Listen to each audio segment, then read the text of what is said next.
ඔයාලා දන්නවද අපේ ශරීරයේ අභ්‍යන්තරයේ පිහිටලා තියෙන විශාලතම ඉන්ද්‍රිය මොකක්ද කියලා? ඔව්, ඔයාලා දැනටමත් දන්නවා ඇති. ඒ තමයි අක්මාව. ඉතින් මේ අක්මාව අපේ ශරීරයේ ඇතුලේ කරන්නේ මොන වගේ කාර්යයක්ද?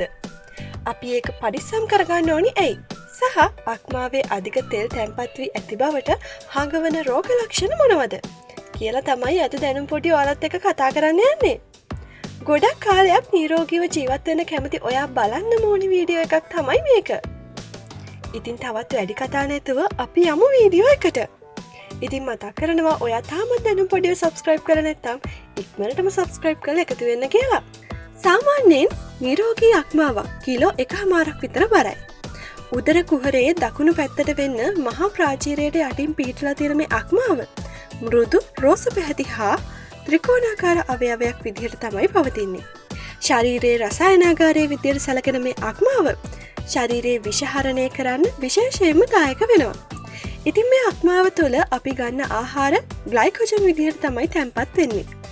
සැරින් සැරේ මේ ග්ලයිකෝජන් ග්ලූකෝස් බවට පත් කරලා ශරීරයේ ශක්තිය පවත්ව ගන්න උදව් වෙනවා.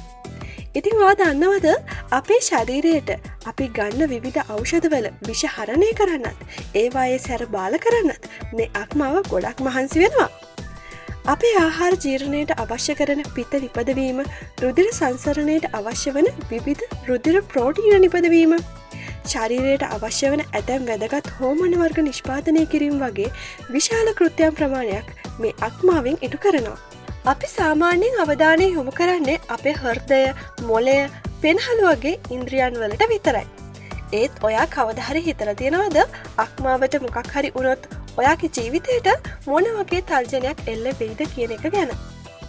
ඉතින් ඔයා නිකමට හිතන්න මේ වගේ කෘත්‍යයන් රහසියක් අපේ ශරීරයේ ඇතුළේ ඉටු කරන අක්මාවට හානියක් සිද්ධ වුණොත් ඔයාගේ ජීවිතේට ඒක අනිවාර්යයෙන්ම තර්ජනයක් වෙනවා.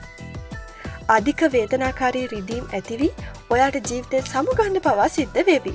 ඉතින් මේ අක්මාව ආශ්‍රිතව විවිධාකාරී රෝග තත්ත්ව ඇති වෙනවා. ඒ අතරින් අක්මාවේ මේදය තැන්පත් වීම විශේෂ රෝගී තත්ත්වයක්. සාමාන්‍යයෙන් අක්මාවේ බරින් 5-10ක් ප්‍රමාණයක් මේදය තැන්පත් වී තිබීම සාමාන්‍ය තත්ත්වයක්. මෙම තත්ත්වය ඉක්මවා මේදය තැන්පත් වීම මේදමය අක්මාව එහෙමත් නැත්නම් ෆැටි ලීවර් ලෙස හඳුන්වනවා. ඉතින් ඔයා දන්නවද දැනට හොයාගෙන තියෙන දත්ත අනුව සෑම පුද්ගලයන් 30 දෙනෙකුගෙන් එක්කෙනෙක් තුළ මේ රෝගී තත්ත්වය දැක ගන්න පුළුවන් වෙනවා.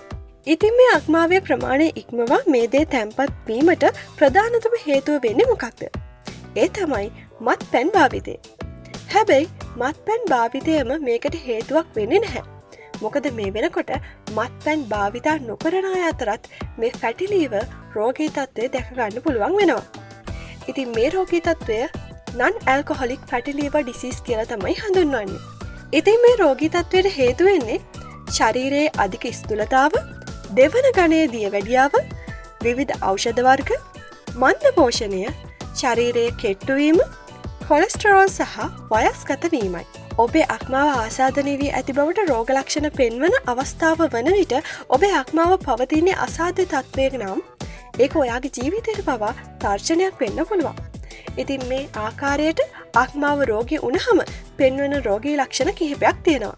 ඇස් කහ පැහැගැන්වීම, කෑම අරුචිය, වමනය වගේ රෝග ලක්ෂණයි. නමුත් මේ රෝග ලක්ෂණ දුටු පමණින්ම ඒ අක්මාව ආශ්‍රිත රෝගයක් යයි නිගමනය කළ නොහැකි. මේ නිසා විවිධ වර්ගයේ පර්යේෂණ සිදු කරනු ලබනවා. ඒ වගේම තමයි උදරයේ දකුණු පැත්තේ ඉහළ කෙළවරේ වේදනාවක් ඇතිවෙනව නම් බොහෝ විට ඒ අක්මා රෝග ලක්ෂණයක් විය හැකි. අක්මාවෙන් නිපදවිය යුතු ඇල්බියුමින් නිෂ්පාදනය නිසියාකාරව සිදු නොවීම නිසා උදරය මහත්වීම, උදරය පිම්බීම, බඩ පිපීම වගේ රෝග ලක්ෂණත් මෙහිදී දැක ගන්න පුළුවන්. උදරයට අමතරව පාදවල වලලු කරේ ඉදිමීන් පවා දැකගත හැකි වෙනවා. දිගු කාලයක් තිස්සේ අක්මා රෝග පැවතුනහොත් එය වමනය සමග රුධිරය පිටවීම හෙවත් ලේ වමනය, මල පහ කළු පැහැයෙන් යුක්තවීම හා මල පහ සමග රුධිරය පිටවීම වගේ දරුණු ගණයේ රෝග ලක්ෂණ පෙන්වීමේ හැකියාව තියෙනවා. ඒ විතරක් නෙවෙයි, සිරුර නිරන්තරයෙන් කැසීමට ලක්වෙනව නම් ඒකත් අක්මා රෝගී තත්ත්වයක ලක්ෂණයක් විය හැකි. අක්මා රෝගයෙන් පෙළෙන පිරිමියෙකුගේ පියයුරු කාන්තාවකගේ පියයුරු මෙන් විශාල වීමක් සිද්ධ වෙනවා. එවගේම පුරුෂයන්ගේ ලිංගික අප්‍රාණිකත්වය ඇතිවන අතර කාන්තාවන්ගේ නම් ඔසක් චක්‍රයෙන් නැවතී යාමට පවා ඉඩ තිබෙනවා. මේකට හේතුව වෙන්නේ අක්මාවේ හෝමෝන නිපදවීම අක්‍රියවීමයි. අක්මාව අක්‍රියවීමෙන් සිරුරේ ඇති ඊස්ට්‍රජන් හෝමෝනය වැඩි වී පිරිමින් තුළ කාන්තා ලක්ෂණ ඇතිවීමේ හැකියාවක් පවතිනවා. අක්මා රෝගීන් තුළ කල්පනාව මදගතියක්ද බොහෝ විට දකින්නට ලැබෙනවා. අපි දැන් අක්මාව රෝගීවීමකදී පෙන්වන රෝග ලක්ෂණ ගැන කතා කළා. ඒත් මේ කිසිදු රෝග ලක්ෂණයක් පෙන්නුම් කරන්නේ නැතුව පවා ඇතැම් පුද්ගලයන්ගේ අක්මාව අක්‍රියවීමට ඉඩ තිබෙනවා. ඉතින් මෙවැනි තත්ත්වයකදී ඇස් කහ ගැනීම ආදී විවිධ රෝග ලක්ෂණ මත පළපුරුදු වෛද්‍යවරුන්ට එය අක්මා රෝගයක් බව හඳුනාගත හැකි වෙනවා. අක්මාව නරක් වූ විට මුහුණ දෙපැත්තේ එහෙමත් නැත්නම් කන දෙපැත්තේ තිබෙන පැරොටින් ග්‍රන්ථියේ ඉදිමීමක් දකින්නට ලැබෙනවා. එවිට මුහුණ විශාල වී රවුමක් ආකාරයට තමයි දිස්වෙන්නේ. නිරන්තරයෙන් මත්පැන් පානය කරන පිරිමින්ගේ මුහුණ දෙසූ බැලූ විට මුහුණ රවුම් ආකාරයට ඉදිමීමට ලක්වී ඇති බව පෙනෙන්නට ඇත්තේ මේ නිසයි. එවැනි පිරිමින්ගේ අක්මාව දැඩි ලෙස ආච්ඡාදනයට ලක්වී ඇති බවට මුහුණ බැලූ සැයින් නිගමනය කරන්න පුළුවන්. අපි දැන් අක්මාව රෝගීවීමකදී පෙන්වන රෝග ලක්ෂණ ගැන කතා කළා. ඒත් මේ කිසිදු රෝග ලක්ෂණයක් පෙන්නුම් කරන්නේ නැතුව පවා ඇතැම් පුද්ගලයන්ගේ අක්මාව අක්‍රියවීමට ඉඩ තිබෙනවා. ඉතින් මෙවැනි තත්ත්වයකදී ඇස් කහ ගැනීම ආදී විවිධ රෝග ලක්ෂණ මත පළපුරුදු වෛද්‍යවරුන්ට එය අක්මා රෝගයක් බව හඳුනාගත හැකි වෙනවා.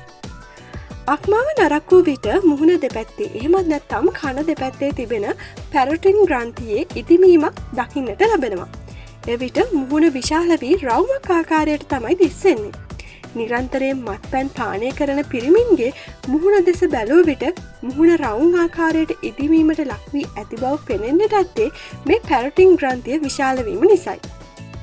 එවැනි පිරිමින්ගේ අක්මාව දැඩි ලෙස ආසාදනයට ලක්වී ඇති බවට මුහුණ බැලූ සැනින් නිගමනය කරන්න පුළුවන්. ඊට අමතරව වෛද්‍යවරයෙකුට රෝගයාගේ උදරය අල්ලා පරීක්ෂා කර බැලීමේදී ප්ලීහාව ඉදිමී ඇත්නම් එය අතට අසුකර ගැනීමට පුළුවන්. සාමාන්‍යයෙන් නිරෝගී පුද්ගලයෙකුගේ ප්ලීහාව විශාල නොවන බැවින් උදරය පරීක්ෂා කිරීමේදී මෙය අතට අසුවන්නේ නැහැ.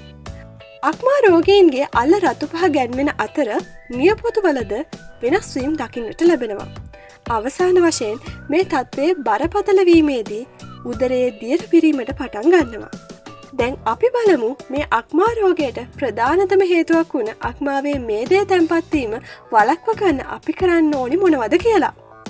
ප්‍රධාන වශයෙන්ම මත්පැන් භාවිතය නතර කරන එක ඔබ කළ යුතුමයි. ඒ වගේම ඔබ අධික ස්ථූලතාවයෙන් පෙළෙන කෙනෙක් නම් ක්‍රමානුකූලව ශරීරයේ බර අඩු කරගන්න ඕනි. ඔබට දියවැඩියාව රෝගය තියෙනව නම් හැකි තරම් රුධිර සීනි ප්‍රමාණය පාලනය කරගෙන සිටීමට උත්සාහ කරන්න ඕනි. අධි රුධිර පීඩනය තියෙනව නම් එයද නිසි පරිදි පාලනය කරගත යුතු වෙනවා. ඒ වගේම තමයි ඔයාගේ ආහාර වේලට එළවලු, පළතුරු, කෙඳි සහිත ආහාර හා ධාන්‍ය වර්ග එකතු කරගන්න අමතක කරන්න එපා. ඒ වගේම තමයි මස් වර්ග ආහාරයට ගැනීම අවම කිරීම, මේතේ සහිත ආහාර අඩු වශයෙන් ආහාරයට ගැනීම, ඒ විතරක් නෙවෙයි නිසි ව්‍යායාමවල යෙදීම වගේ සෞඛ්‍ය පුරුදු අනුගමනය කරන්නේ නම් මේ රෝගී තත්ත්වයෙන් ආරක්ෂා වීමට ඔයාට පුළුවන්. ඉතින් මම අද කිව්ව මේ පූර්ව රෝග ලක්ෂණ ඔයා තුළිනුත් මතුවෙනවද කියන එක ගැන අවධානයෙන් ඉන්න. ඉතින් මේ වීඩියෝව වටිනවා කියලා හිතනවා නම් අනිවාර්යෙන් පහලින් කමෙන්ට් එකක් දාගෙනම යමු. ඒ වගේම මේ වීඩියෝව ඔයාගේ ආදරණීයයන් අතරේ ෂෙයා කරන්නත් අමතක කරන්න එපා. මොකද ඔයාට ඔයාගේ සෞඛ්‍ය වගේම ඔයාගේ ආදරණීයන්ගේ සෞඛ්‍යත් ගොඩක් වැදගත් වෙන නිසා. ඉතින් තවත් දවසක වීඩියෝවකින් හමු වෙනකන් ඔයාලට සුබ දවසක්.